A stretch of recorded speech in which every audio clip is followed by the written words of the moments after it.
The skyrocketing cost of living has left millions of people working at full-time jobs or a number of part-time jobs still unable to afford a place to live. My health insurance is increasing from $417 a month to $1,002 a month. What the fuck? What the fuck? $17.49 for one can of coffee in America.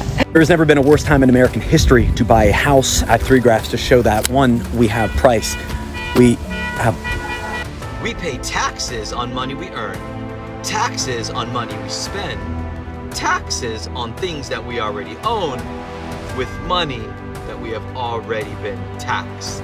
Groceries, 85%, utilities, 78%, healthcare, 67%, housing, 66%, gasoline, 54%. The bottom line is this: Americans feel like prices are rising in each and every single part of their lives.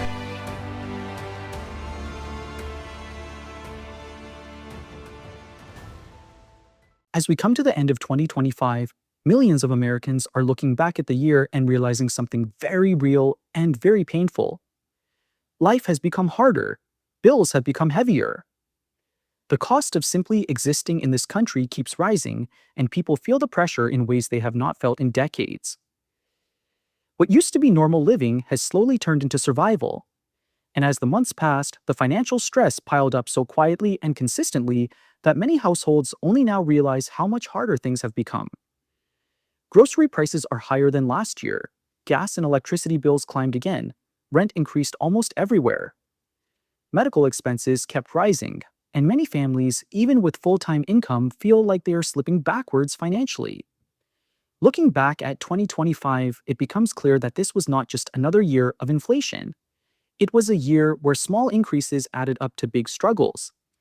Each percent rise in food, housing, and energy slowly pushed millions closer to the edge. And in this video, we are going to break down just how much things really got harder in 2025, what the numbers show, and how policy decisions from the Trump administration made the situation even worse. Because while the economy may look stable on paper, the truth is that many of the financial burdens Americans face this year were directly fueled by new tariffs, rising production costs, and policies that made essential goods more expensive. This year revealed just how quickly living costs can rise when national policy and global economics collide. My health insurance is increasing from $417 a month to $1,002 a month if I want to keep the same doctors, have similar deductibles, and the same copays. Here's my old health insurance: $40 copays, $80 specialist visits, $417 a month. Here's what I'm looking at now for the same copays, deductibles, and my doctors covered: $1,002 a month. After turning 26 and having to get off my parents' healthcare plan, I finally had found new doctors and a new therapist. But in America, you don't get to choose your own doctors. Your healthcare plan does. And after my previous healthcare kicked off 1 million people, I'm now having to decide between paying an additional $585 a month to keep my same doctors or abandon the care team I just built and find a cheaper plan. I'm pissed. This is what happens when Republicans cut ACA subsidies to give tax breaks to billionaire CEOs that are the ones raising our rates. 22 million people are watching their costs increase in January. And the craziest part is, more Republicans than Democrats rely on these ACA subsidies. This shouldn't even be a partisan issue. Yet Republicans have no interest in extending these ACA subsidies and have presented no plan to make healthcare more affordable for millions of Americans. I know a lot of people are in the same boat, and I just want you to know, you are not alone. My health insurance is going up almost $100 next year for the exact same plan. Now, I have a very bare bones plan to begin with, high deductible, not the best coverage, but since I'm my own business owner as a creator, I have to pay all my health insurance out of my own pocket, so cost is a really important factor for me. Which is why it is not so fun seeing that my plan is going from about $300 a month to almost $400 a month. And what's sadder is that this is one of the better case scenarios that people are facing right now. Because Trump wants to end the law that keeps healthcare affordable, on average, average, anyone getting their health insurance from the marketplace will be paying twice as much next year as they paid this year for the exact same plan. Like if you're a 60-year-old couple making $85,000 a year, your health insurance premiums would likely increase by over $22,000. That is on top of what you've already been paying every single year. It is insane. I talk about money all the time online, and the thing about money is that most people don't have tens of thousands of dollars extra to spend on the exact same insurance they were paying before. This is going to financially destroy so many people. It's scary, but it's also downright cruel. So if you've been wondering what all this fight around healthcare is about, this is it. You can look up your own state and how much your premiums will go up this year. And if you care about affordability and healthcare, please be sure to spread the word. Do I really want to pay $450 a month for health insurance that won't cover anything? Going without health insurance is rolling the dice with my health in case, I get in an accident or God forbid something worse happens. And I feel like I'm not alone. I feel like millions of Americans are wrestling with this same exact question right now. Many of them have probably already just walked away and said, you know what, screw it. I'm just going to roll the dice. Other people have said, well, I guess I'm just going to have to pay a bunch of money for something that really isn't good.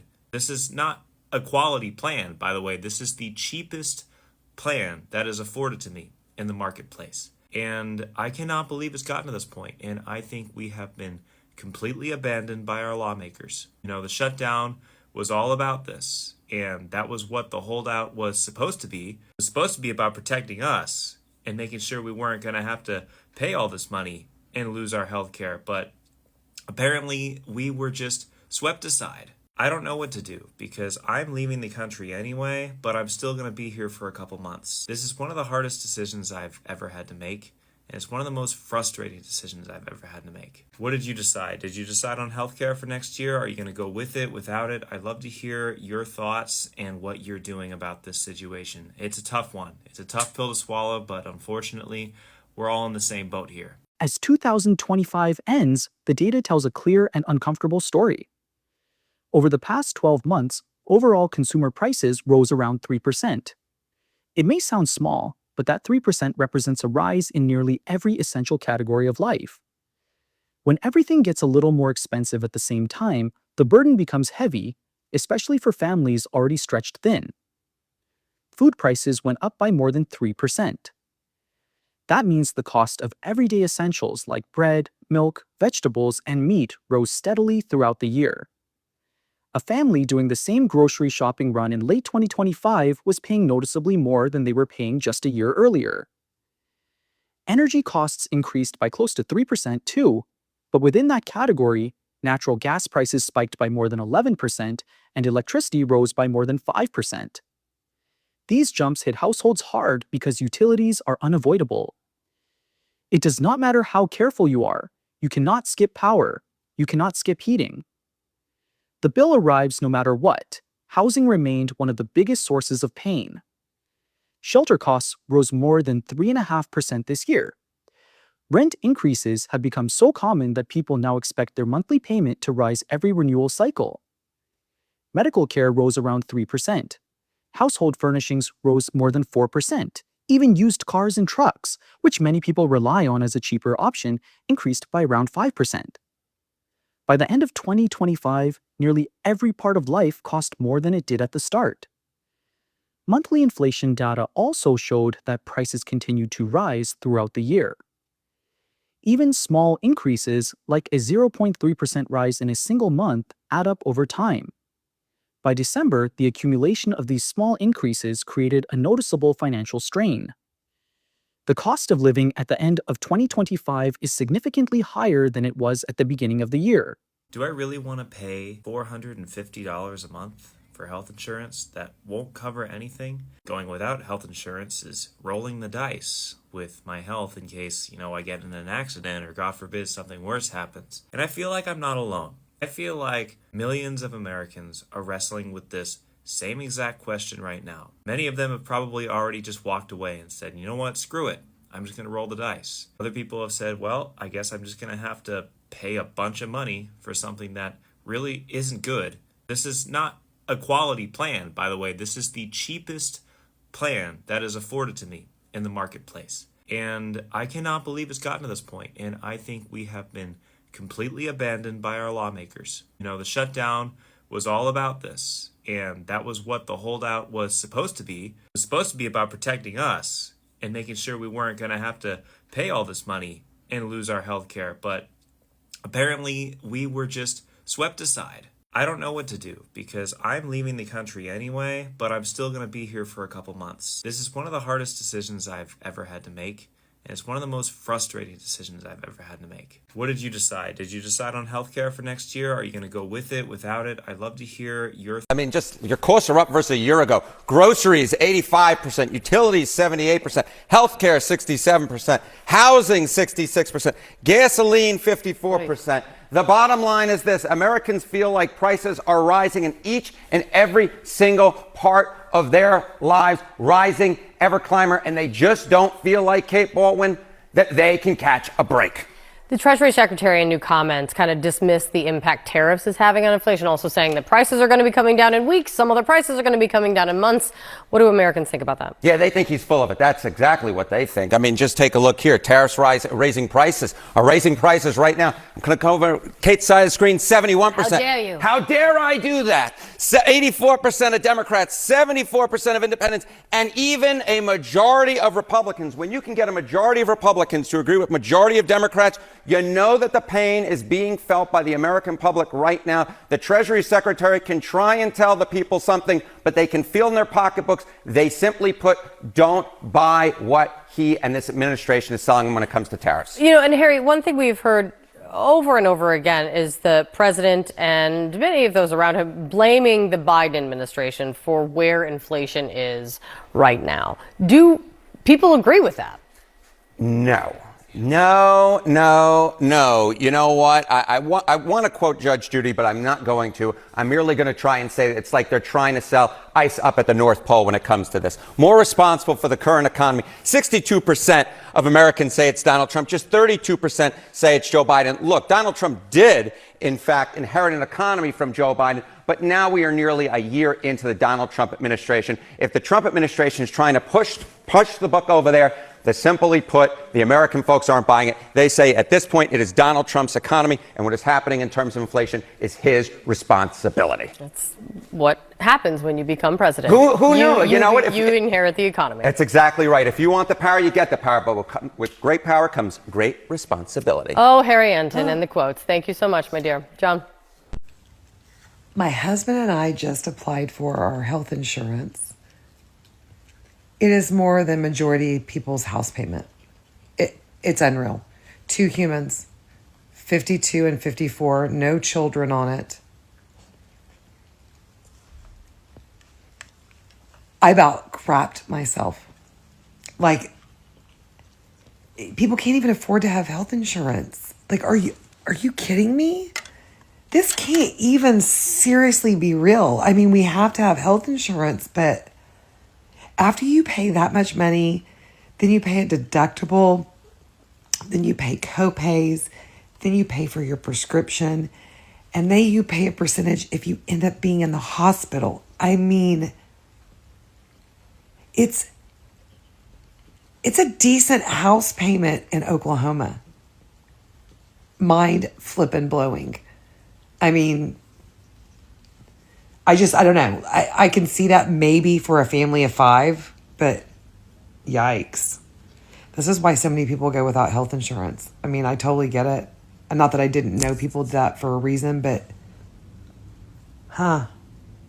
it makes you want to chance it until you end up with cancer or a heart attack or something like life-threatening, and then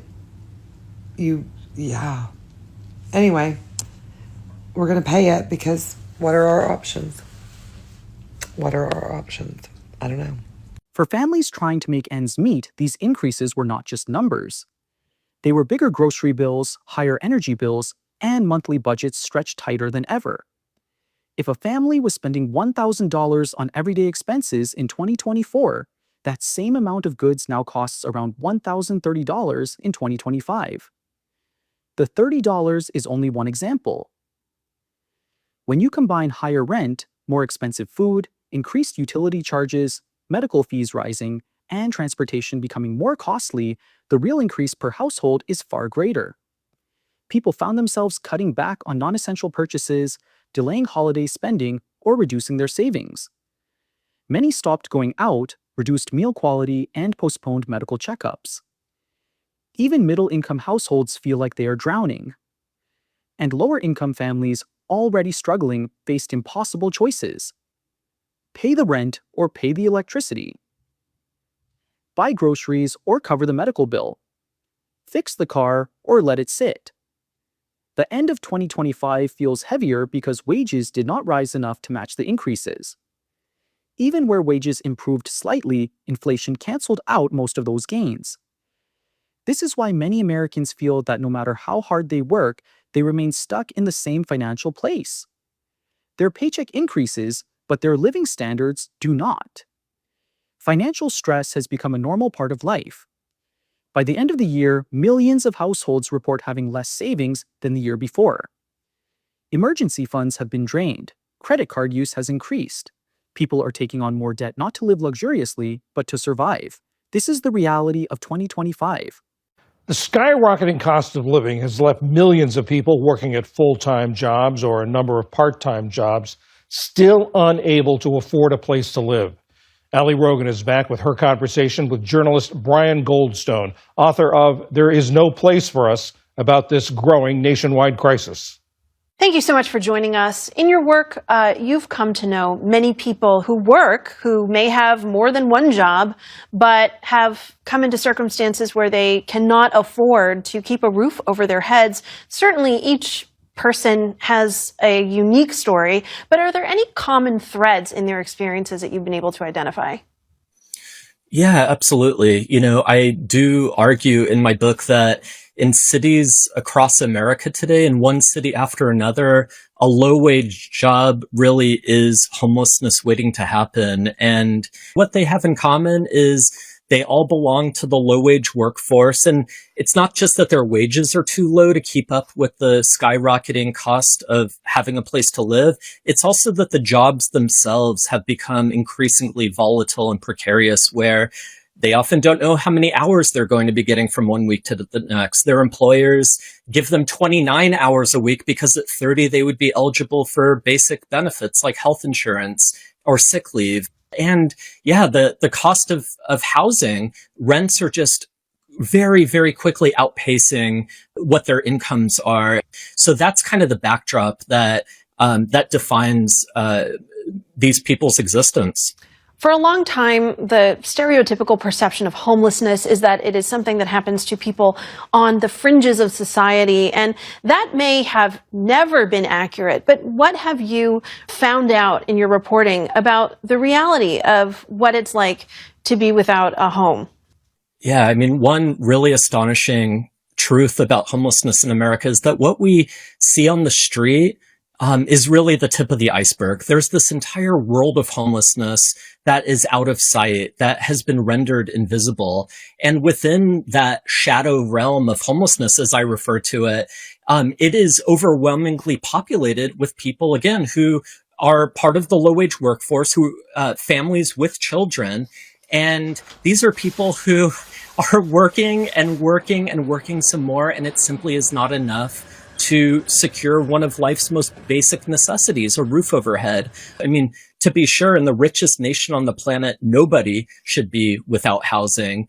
But these pernicious myths and stereotypes that homelessness is just caused by addiction or it's just caused by mental illness, it really is not borne out by the reality on the ground. And indeed, often mental illness and addiction is a consequence of this form of insecurity, not its cause.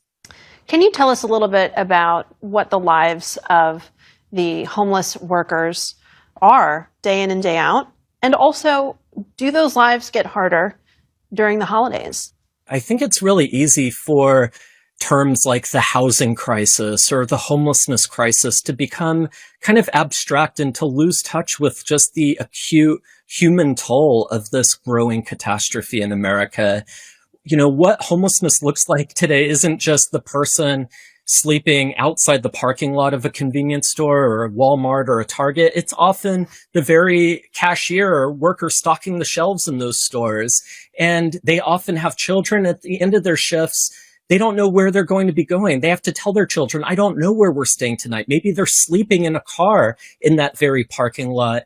And, there's a term that public health experts use to refer to the kind of stress that children and parents are exposed to in these circumstances. And that term is toxic stress. This is stress that is so chronic, so debilitating that it can fundamentally alter a child's long-term development. That is the human toll of this insecurity. And it is the consequence. It's the toll of what has happened when millions, not hundreds of thousands, but millions of families in this country have been flung into what a case manager in my book refers to as the housing Hunger Games. You've cited a number of deficiencies across all sorts of categories that are failing people. But what institutions here need to change? Is this a failure of government, of industry, all of the above? How do you see it?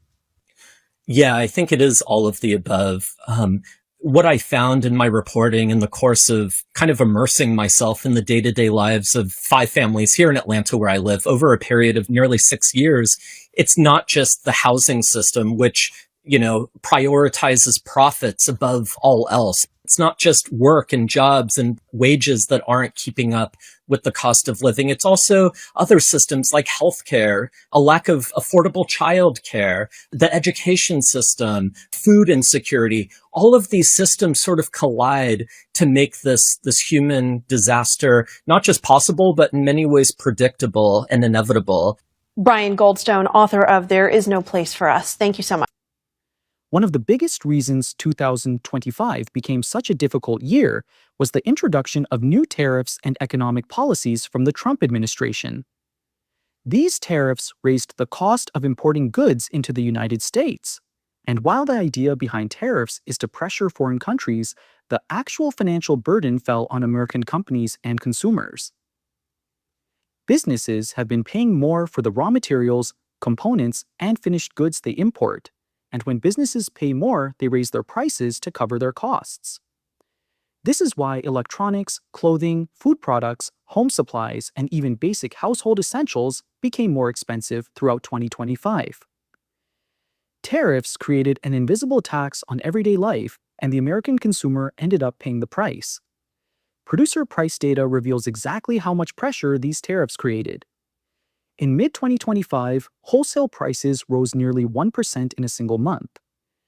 This was the largest jump seen in 3 years. These increases were not caused by supply chain disasters or natural shortages. They were triggered by policy decisions. When companies pay more to import goods and materials, those higher costs eventually land on store shelves and in online shopping carts. The effects did not stop there. Tariffs also raised costs for transportation, construction, manufacturing, and service industries. A contractor buying imported tools pays more. A mechanic ordering imported parts pays more. A restaurant purchasing imported ingredients pays more. And every time a business pays more, consumers pay more.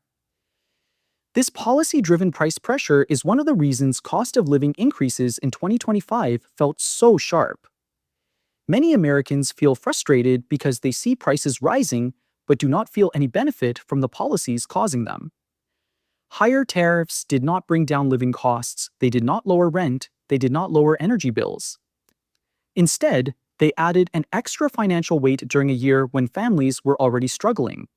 A lot of people think poor people are just lazy, when you actually have to do more work and pay more for the same things as a punishment for being poor. For example, let's start with just waking up. If you work a cushy, white-collar, 9-to-5 work-from-home job, you can probably wake up at like 8:55, easily get your 8 hours of sleep, and not spend any time commuting anywhere. But if you work at a restaurant, you have to physically go there. And the restaurant is likely to be in the center of the city, where rent is expensive. So you probably have to live in the outskirts, which means you spend even even more time commuting. And you have to pay for a car. But you probably can't afford the nicest car. You probably have to buy an older one, which ironically needs repairs more often, costing you more money, and has worse gas mileage, meaning you pay more for gas. You could pay for public transport, but it's very underfunded in the United States, since it's seen as something for just poor people, so it's not important. And if you do take the bus, well, it's going to be a lot slower than driving, so you pay for it with even more of your time. Time that could be spent making money or improving your situation. And the bus is more likely to be late, making you late for work. And we haven't even really started our day yet. When you get to work, you're less likely to be treated well by your boss, because your boss knows that you're in a bad spot and it's not easy for you to find another job. So if you get asked to stay late, well, it's harder for you to refuse. And if you ask for more time off, it's more likely to be refused. And if you try to, I don't know, plan your life, plan your next week to get ahead in life, well, your plans are more likely to get thrown off with random shift changes that are hard to refuse. Alright, well, it's time for lunch. The healthiest thing is probably to cook the night before and prepare it. But since you have less time for cooking, this is actually harder for you to do so than if you were working a fancy six-figure job. Okay, so if you order food, are you having a healthy sweet green salad? Probably not. It's really expensive, like most healthier food in America. You'll probably eat off the dollar menu, which has tripled in price lately, but still. Well, it's food that's more likely to lead to health complications, especially since we don't have the best food safety regulations in America. Because, well, what a surprise, these corporations lobby against it to save them money. And they even fund scientific studies to say that their food is healthy, even though a lot of food we eat is just banned in other developed countries. So we're basically eating poison that's more likely to cause heart disease and diabetes, which is expensive, especially because we don't have free healthcare. Anyway, you come home and you also have more chores than most people, because your apartment might not even come with basic amenities like a dishwasher or in-unit laundry. So you have to spend more time going to the laundromat or washing your dishes by hand. Speaking of home, it's pretty cold these days, so you'd want to crank up the heating. But you pay more for your heating actually than other people, because you have to live in an older building that's less insulated, and more likely to be infested with roaches and rats, another stressor to your day. All of this is a realistic day. It's not taking into account all the disastrous things that can spiral out of control and create the worst days of your life. It's not taking into account the violence and crime that you could be subjected to from living in a more dangerous neighborhood, and it's not taking into account the financial spiral of, say, your car breaking down or you getting hit with a medical bill that you can't afford, which empties your bank account, meaning your bank starts charging you a maintenance fee for low balance, and overdraft fees if that happens, where now you have to pay your bills with your credit card. That has a 25% interest rate. But if you were just scraping by before, well, you definitely can't afford to pay off debt with 25% interest now. But the debt is only going to compound more and more every month, all while the rich get lower interest rates than you, and even pay less tax than you, because they've lobbied for loopholes that let them legally evade taxes. I'm not saying that rich people didn't work hard or create genuine innovations, but the hard work they do is widely recognized by society, while these types of struggles are invisible. And this difference in perception can affect policy decisions. It excuses cutting taxes on the rich since they worked hard for their wealth, and also excuses cutting welfare for the poor since they're supposedly lazy. There's never been a worse time in American history to buy a house. I have 3 graphs to show that. One, we have price.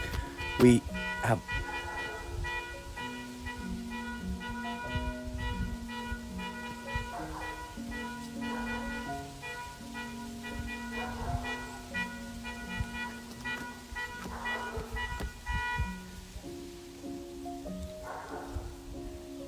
Okay. All right, I think he's done. Price, we're at $412,000 on median in America, and that has skyrocketed since 2020. That can be back to administration, supply, demand, printing, whatever you'd like, but regardless, the price is higher. Number 2 is mortgage interest rates. We are well above 7% on the 30-year average. It's been that way really since mid-December, and there's no signs of it going below 6% in 2025 when most cite mortgage payments as the reason they're not buying a home. This does not bode well for those that are sitting on the sideline waiting. And number 3, the only way a price can die is if the supply flies. We have to see an increase in inventory of housing. For perspective, in 2008, there was well over 4 million homes on the market, but since 2023, we've been in a lull, and it's not changing anytime soon because of 2 things. Number 1, we're not building enough, and the homes we are building are too big. We are not building homes that starter families want to buy, and thus, we are starting to see homes, new construction especially, sit well behind pace on how many homes we should have been building since 2008, and builders have cited regulatory costs and zoning laws as 2 main reasons they're not building more. Second reason we're not seeing enough supply is because of the lock-in effect. There are millions and millions and millions of homeowners who are sitting in their 2, 3, and 4% mortgage rate homes that are not going to move. Comment if you're one of these people, but you might have a $1,200, $1,500, $1,800 mortgage that you are going to die in. Recent article stating 1/3 of homeowners say they wouldn't even sell even if they could afford to sell, with most homeowners today stating that they couldn't even afford today's market even if they tried. Of the people who said that they wouldn't sell, baby boomers actually led the charge with 43% saying they'll never sell their house. So the answer is simple. If we want affordable supply to hit the market, we need to incentivize new construction companies to build new construction homes that are affordable for a first-time buyer, and we need to incentivize the people who are sitting on their properties with their low mortgages to actually want to sell for some reason. And right now, the most profit comes when you build bigger homes, so builders are going to keep building big, and people who have low mortgages wouldn't sell because this market's unaffordable, so they're not selling either. So the supply isn't inevitable from any direction. This is the most difficult time to buy a house in American history, but I will say one thing to finish this out.